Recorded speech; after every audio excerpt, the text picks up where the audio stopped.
You dismissed my mother in her own house. Come here. Kneel. This is Dune, Denis Villeneuve's uncompromising masterpiece. The film and its sequel are heralded as modern masterpieces, but despite the grand slam of critical acclaim, box office domination, and cultural penetration, these films had everything going against them, and yet they succeeded. The fact that Dune worked is nothing short of a miracle, because by all accounts, it should have failed. Sheath Geem, Shadi.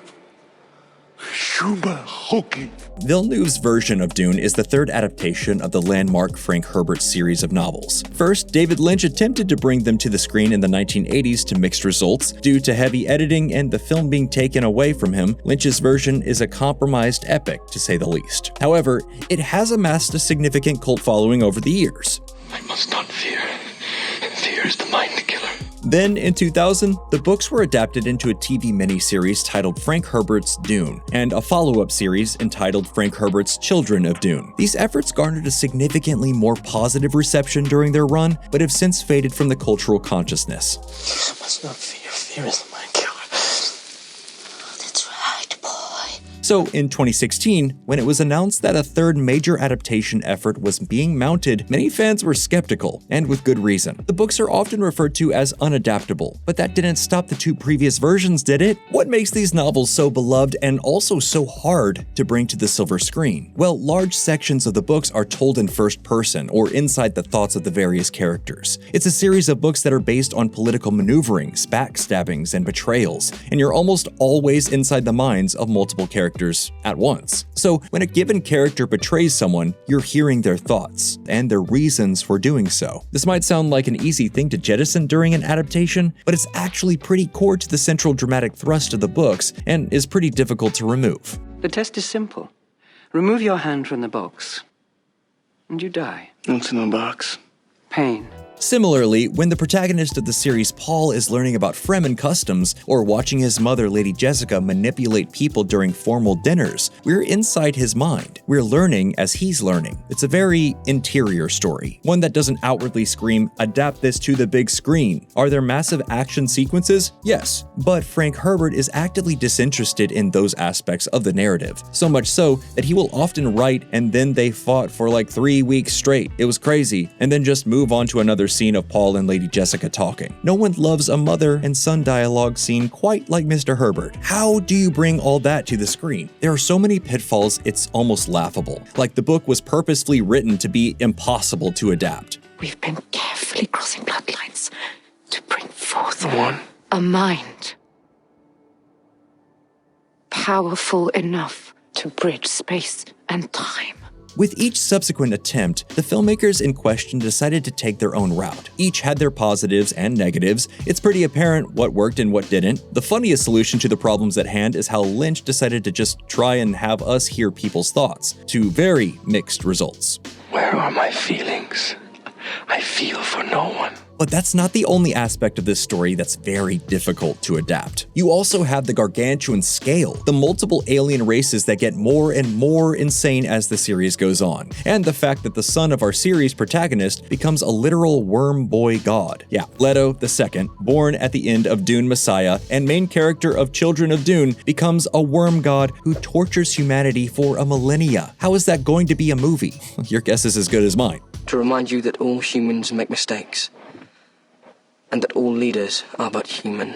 But when Villeneuve and crew set about adapting the first book, they made very strategic cuts. They told the story sequentially. They told it all from Paul's perspective, and they stripped out some of the more extreme aspects of the book, like the navigators or some of the heavy political back and forth. And the most risky choice they made with the book, they chose to only adapt half of it. Dune Part 1 was released in 2021, near the height of the pandemic. There was no promise of more. There was no prospect of any follow-up if the film did not recoup its significant budget, which seemed like an impossible task, at a point in time where most movie theaters literally weren't open. And yet a miracle happened. The film made money, won critical acclaim, and pushed forward to enable Dune Part 2 to go into production. In some ways, Dune Part 2 is an easier story to tell than the first one. The second half of the book is much more a Dances with Wolves style white guy becomes a member of the tribe narrative. He also fights back against the system, and it turns into a much darker, almost war story. For the movie, they shrunk the timeline, got rid of some of the darker stuff involving the Fremen and Paul having a child who died, and stuck to a clearer and more streamlined narrative. They also changed the way they handled the idea of Lady Jessica giving birth to Paul's sister Aaliyah and having her be a hyper-smart, psychically endowed superchild. Honestly, what they opted to do in the movies is maybe even weirder. They have her in utero talking to Paul and giving him guidance from the future, and yet, strangely, it really worked.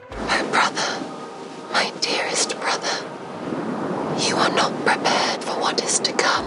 Dune Part 2 is nothing short of a masterpiece. It's almost unbelievable that they made this movie work to the degree that they did. I mean, there's large sections of it that are in black and white, for goodness sake. That would normally be a death knell for a big budget studio movie, but not in this context. And after the success of Part 2, of course, all eyes turned to Dune Messiah, the second book in the series. Many people viewed Paul's journey as a power fantasy, as a heroic story of one man against the system. May thy knife chip and shatter. As a just leader finding his voice and compelling people from all over to unite and rebel against their oppressors.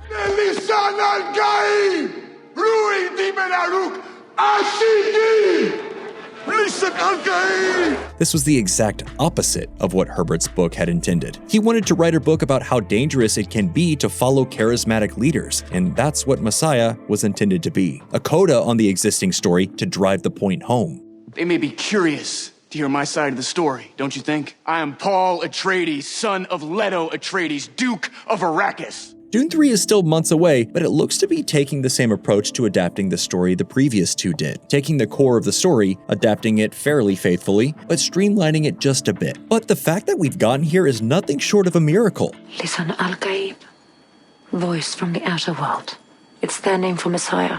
When they announced Dune Part 1 as only being the first half of the first book, it seemed inevitable to be yet another in a long line of would-be franchise starters that went nowhere. Villeneuve and company have taken a 50-year-old book franchise that had two somewhat successful attempts at adapting it and made it into a fully fledged household name. As is the habit of Tinseltown, development executives are undoubtedly asking themselves, is this a repeatable formula? And I think we all know it's not. This was the perfect marriage of source material, creative vision, and a director who would not settle for synthetic solutions. The fact that they went to Abu Dhabi and Jordan to shoot the films is a perfect example. If another director had made these movies, the studio would have mandated that they been shot in a studio backlot with an army of green screens. But thanks to Villeneuve's creative vision and his understanding of how important it is to be documenting something real. If he had not been coming off a murderer's row of projects just prior to this, there's no way that he could have convinced Warner Brothers to support this vision. The combination of the right story, the right director, the right creative choices,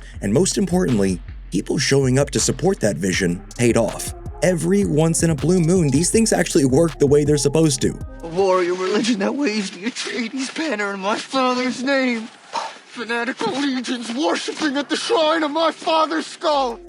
And well, that's all we have for this week. What do you think? Is there another franchise that in lesser hands would have been nothing short of a disaster? Let us know in the comments below. And of course, please like, comment, and subscribe for more Nerdstalgic videos just like this.